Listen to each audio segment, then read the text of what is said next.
I got something really cool to show you, glazing with inks. It's absolute magic. Follow me. So today we will be doing something really cool. We will incorporate inks into our glazing and layering process. The normal painting process that I always use and a lot of miniature painters use. You basically layer up even brighter and brighter, and then you glaze over it to get rid of the transitions in the paint, to blend them together. And I'm using inks for that now, and it's a blast. It's a really enjoyable process, and you get really cool results, and you have a lot of control over your layers and your blends. It's perfect. I will do this for yellow, and yellow is notoriously tricky to paint, and I will show you that you don't have to fear yellow when you're glazing with inks. And to demonstrate that, I will glaze it up from pink. Pink is a great undertone for yellow, and I will show you how easy it is doing this in a really complicated, unnecessary way, just for learning purposes. So I have this old bust in my pile of shame, and it's from my early days of 3D printing. I think it's from Ouroboros miniatures, but I haven't found anything online. I just found one or two good pictures on Reddit from someone who had painted it, and I took this as a reference for some of the skin and stuff. But I want to give this bust a fighting chance. So it will be used for this demonstration today, and I hope to get a really cool paint job out of it. I prefer to start from a white zenithal. I often take photos of the miniature when I've done the white zenithal because I use it as a future reference when I'm painting stuff. And you can't always see that stuff when you put on your base coats.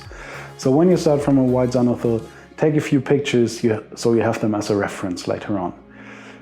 If you don't know how to do it, I will link to one of my videos here where I'm doing a white zenithal, so you can just take a look there. I've completely given up on trying to be smooth from brushstroke one, and you should too, because that is so unsatisfying and so nerve-wracking. So in this case, I will be sketching in some blues and reds and yellows and stuff just to set some tones, some warm tones and some cool tones on the miniature for later use. I will also take a photo of that because I want to use it as a reference, because I will be glazing in these colors later on, and I want them to shine through from underneath. When looking at this video footage, please ignore everything on that miniature except for the part that I'm talking about, because I was futzing around the whole time. I painted a bit here, I painted a bit there, and I was like trying and using this as a, I don't know how to put it. I was using it as a training dummy to get into NMM a bit deeper, and I hope I succeeded. But please just listen to the stuff that I say and just focus on the stuff that I'm doing, because everything else on that mini will be painted and repainted a bit. That's how you learn stuff. And like kind of learn some shit about life. So for the skin, we're starting with a base coat, a huge value jump in the first big highlight, and then even harder value jumps for the finest highlights. And then we glaze it over, and we do it again and again and again. And so over all the layers, we will be getting a nice result, I hope.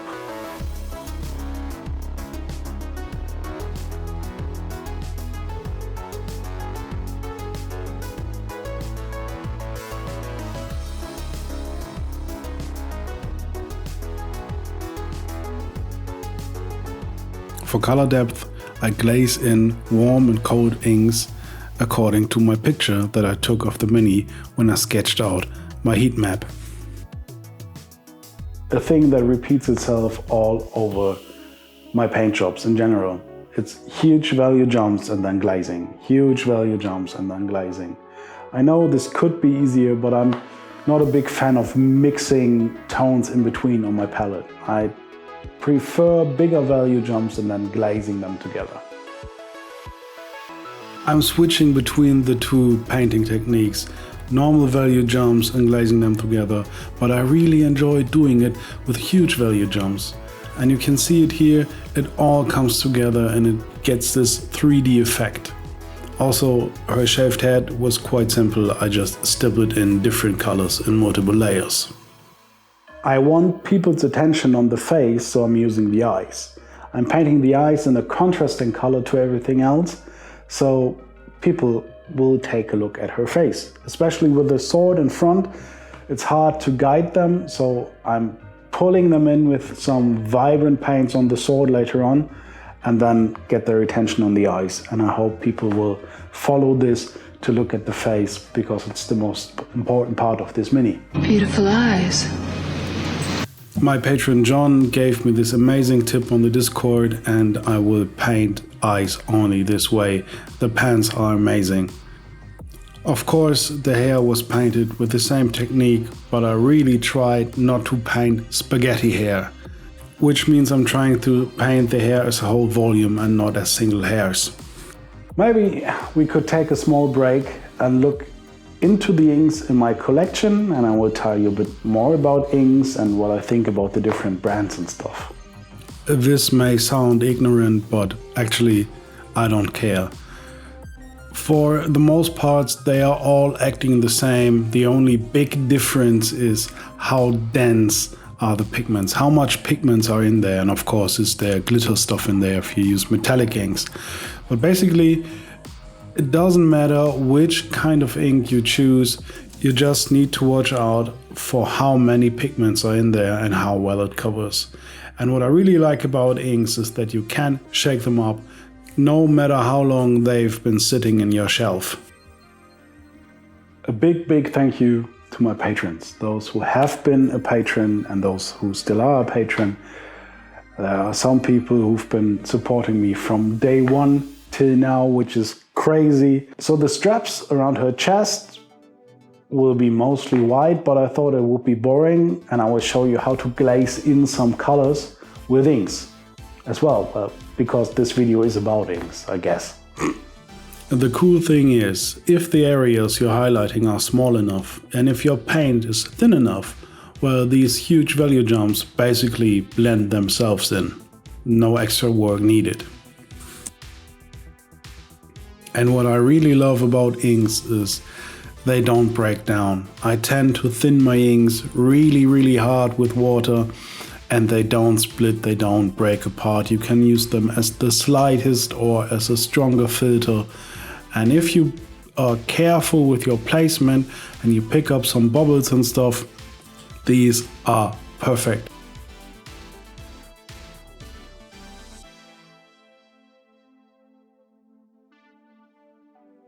And before you ask where the yellow is and when the yellow glazing will start, first of all, we will be doing the vest in reddish pink.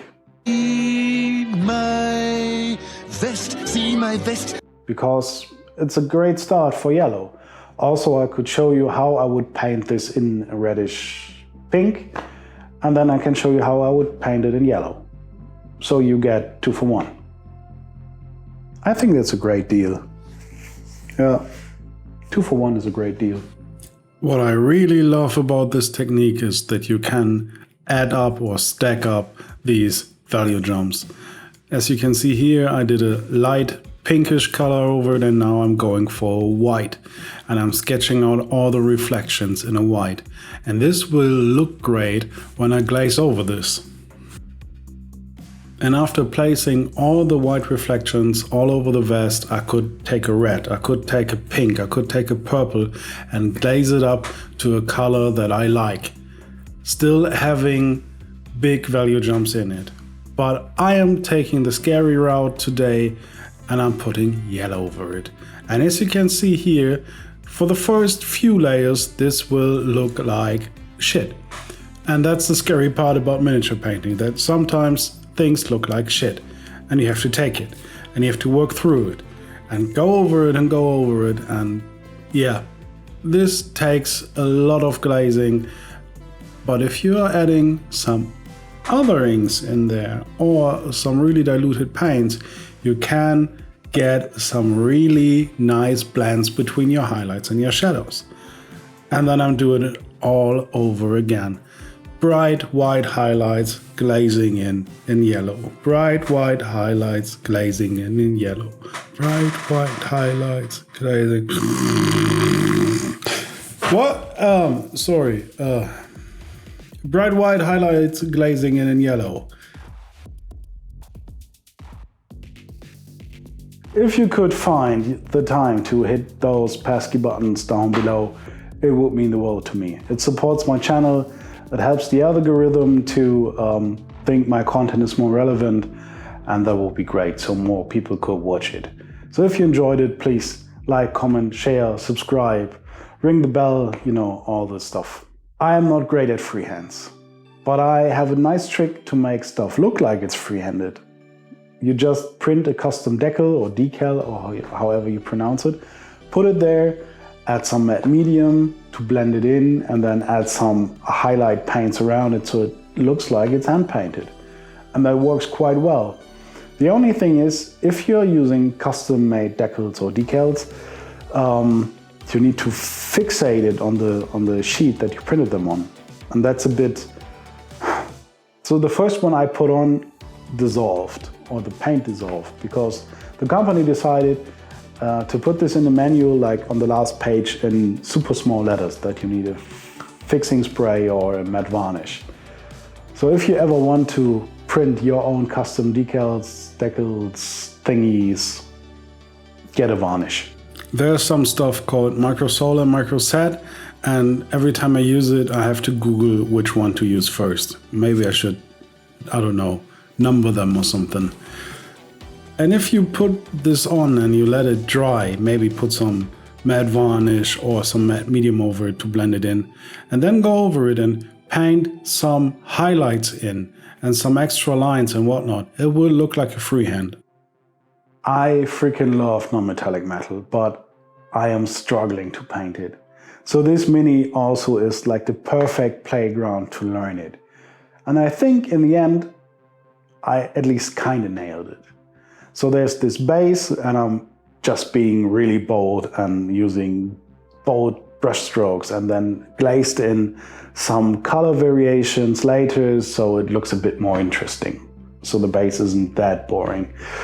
Before adding different hues like greens, purples and blues, I of course need to paint the metal, and in this case it was pretty easy on this plinth. I just dry brushed in very different grays and whites, and then went in and painted some real harsh highlights on the lighter areas. These were then easily blended with a wet brush.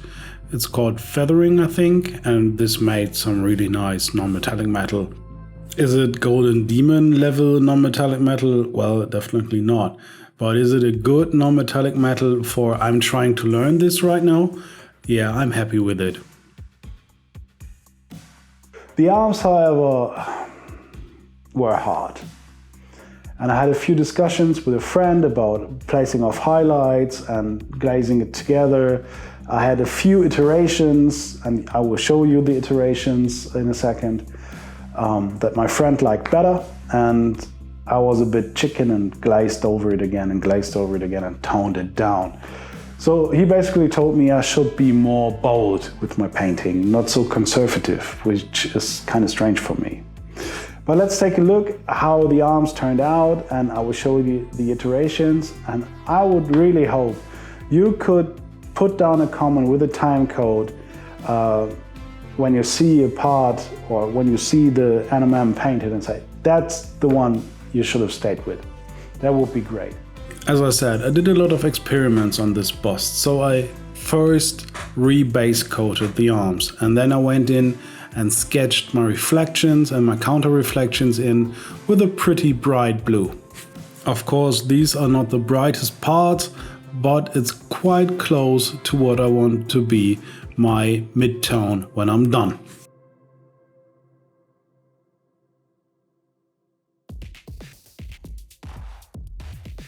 I added another layer of highlights and then started glazing in my ink. And this will give me a closer idea what the finished product would look like.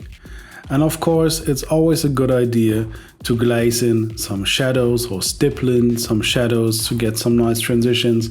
You can actually mix all the painting techniques that you know here pretty well. In this case, or in this whole video, I am really focusing on glazing with inks, and I may be overdoing it a bit. I'm relying too much on these inks, but I really want to show you what you can do with them. I mean, it was total overkill to glaze the vest from a pink to a yellow, and I think these steps could be a bit faster if you would work with intermediate tones. But I would not glaze like this with normal acrylics, because the pigment density that I need and the filter effect that I need, I only get with inks. It's super hard to do it with just acrylic paints because, at least in my experience, they tend to break apart if you thin them down so much like I am thinning these inks here. But for every step I do, it's highlight, glaze, repeat. Again, and again, and again, and again forever. Some parts I did not show you, but they were painted in the same way everything was painted on this bust.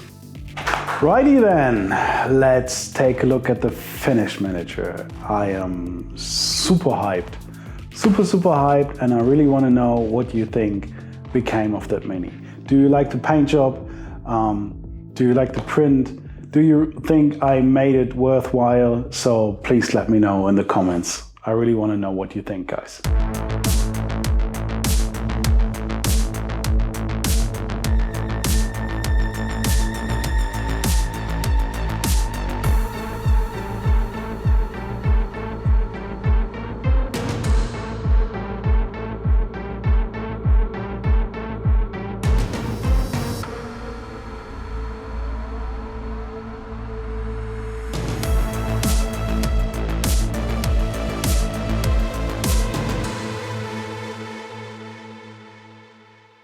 This time I gave you the reveal before the verdict, and I will see if anyone is still watching this, but I want to give you my verdict.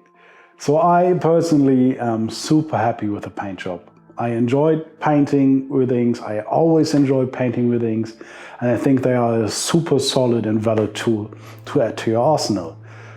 Because you can do so many amazing, vibrant stuff with them, and maybe you did not try them before, and I hope I could encourage you to use some inks now. And you can just go to your local hobby and paint store and grab some inks there. You could just get some from Vallejo or any other brand. Intensity, there's a lot of brands, and I personally think the brand doesn't really matter. They behave a bit different from brand to brand, and that's mostly the opacity, so how well do they cover. In my personal opinion, if you know how to paint like a little bit and you know how to thin stuff and how to check if a glaze would work, then you're golden. So the brand doesn't matter for you. I really enjoy doing these videos where I can show you cool stuff from the painting world, and I'm not getting enough of that, so I decided it's time to do it live.